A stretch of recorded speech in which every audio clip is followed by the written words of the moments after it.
so excited to bring you um, a book release, a current book release review. I've heard those are popular on BookTube. And this will be the first one I've done. And full disclosure, I know the author and requested a new work of his to review. And he sent me the where, the who, and the what. The title, which is probably just about one of the only things I don't love about this novel. It is called a Gnostic science fiction novel, and that is a very fair description of what's in it. Let's talk about John Mabry. He is, let's be frank. The mixture of science fiction and religion is nothing new. But here is what's great about Dr. Mabry, Father John as I knew him, is that here is a man who has given his life to religious work, and in a number of denominations.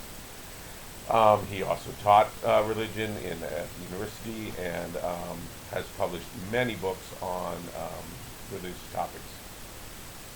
So he knows whereof he speaks, and he speaks beautifully.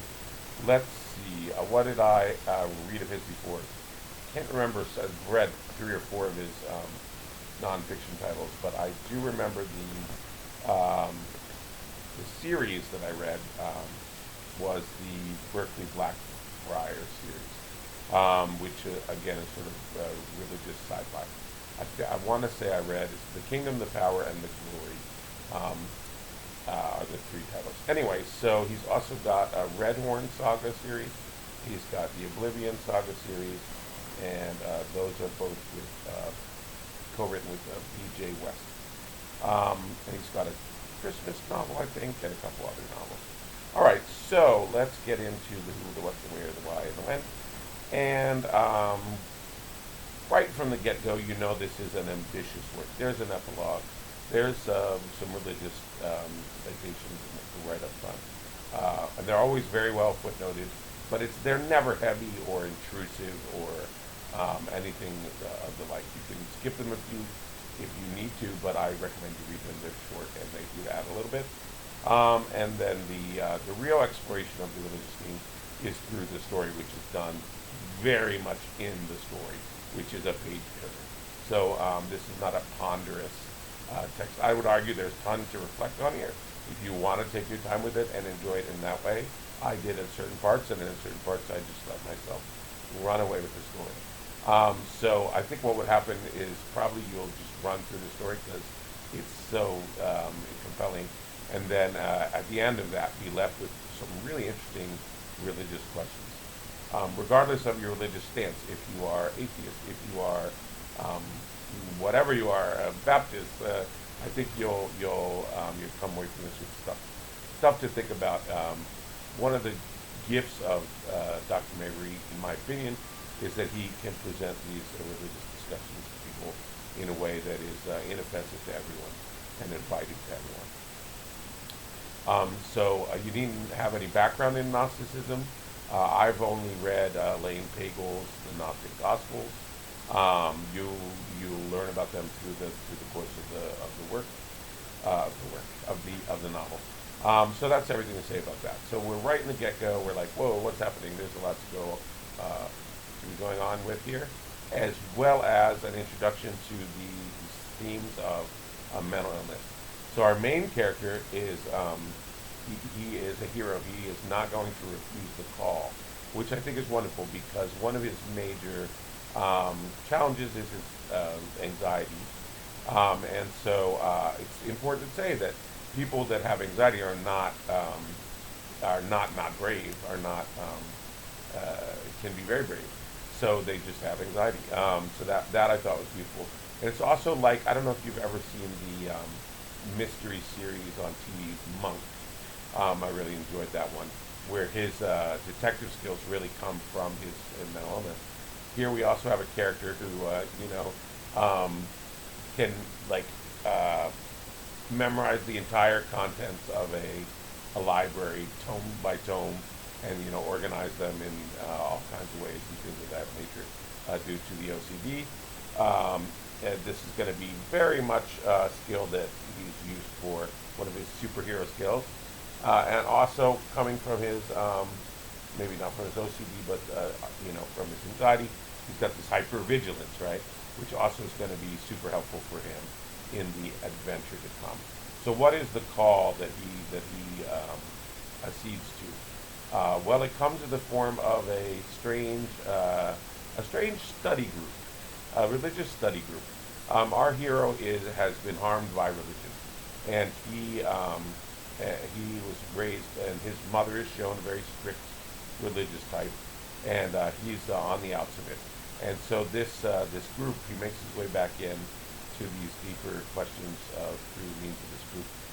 It's really beautiful, and the group is also inducting I think it's 5 or 6 other people along with him. So he's got sort of a cohort that he's going along with, all of whom are interesting characters, painted somewhat quickly because we don't get all into their backstories. Who we do get to know really well is our hero's code worker, who's one of my favorites. He's just a burnt out stoner, but like one of these super well-read types. So he knows a lot about Gnosticism and all kinds of different things. And then his best friend, who's probably my second favorite character, she's a lesbian with a sharp tongue, no pun intended, and she's very concerned that she thinks her friend is being indoctrinated into a cult. And there's, of course, our hero's dog that he has to give up at a certain point, very sad. There is the is it FBI? Anyway, there's the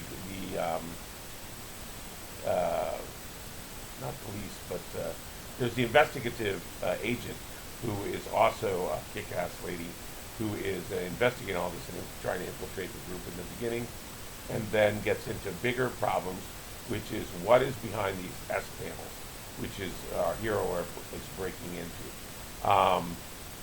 So in a way, you've heard of Portal fantasy. This is Portal SciFi. What is behind the S panels? Not going to tell you. Since this is a real review, real-time release, I am very careful of spoilers this time. And so, what else can I tell you about the mysteries that are being set up? The stakes could not be higher. It is about not just life and death, but survival of the society. In this case, California.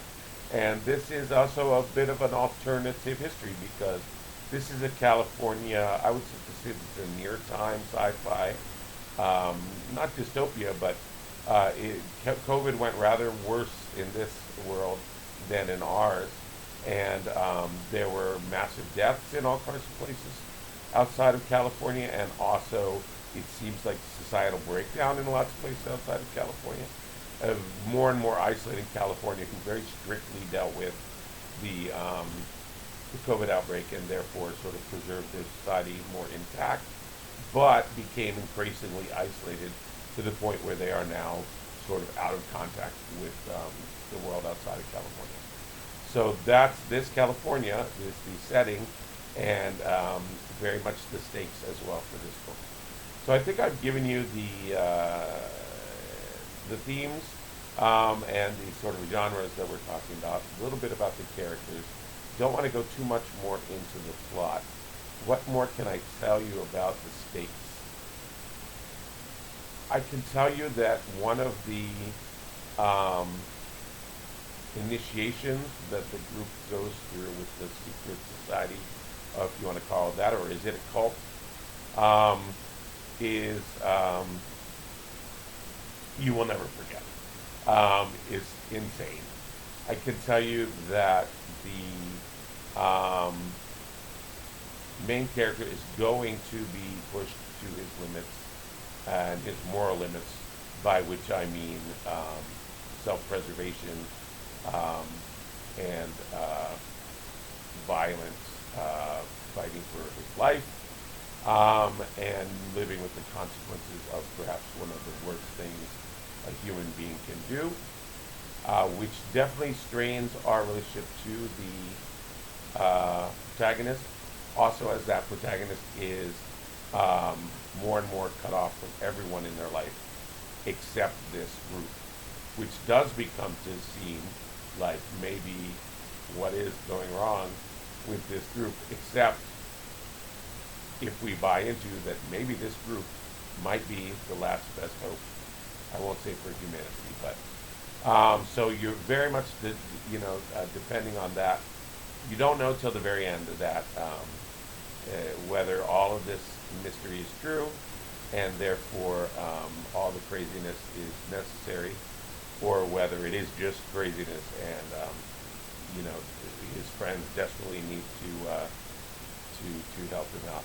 And there's a ton of humor in this as well. I forgot to mention that. He's a very lively writer, great with dialogue, and the humor is fabulous.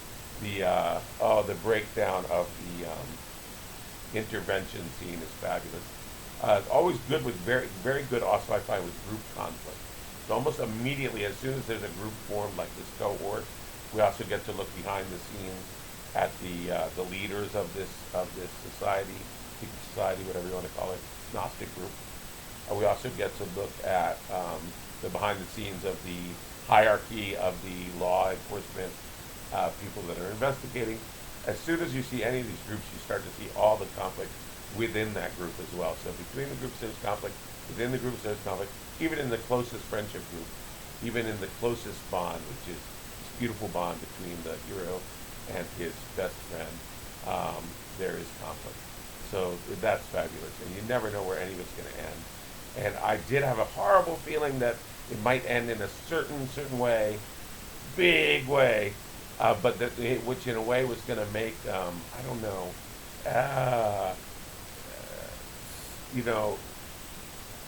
what if, here's the question, right?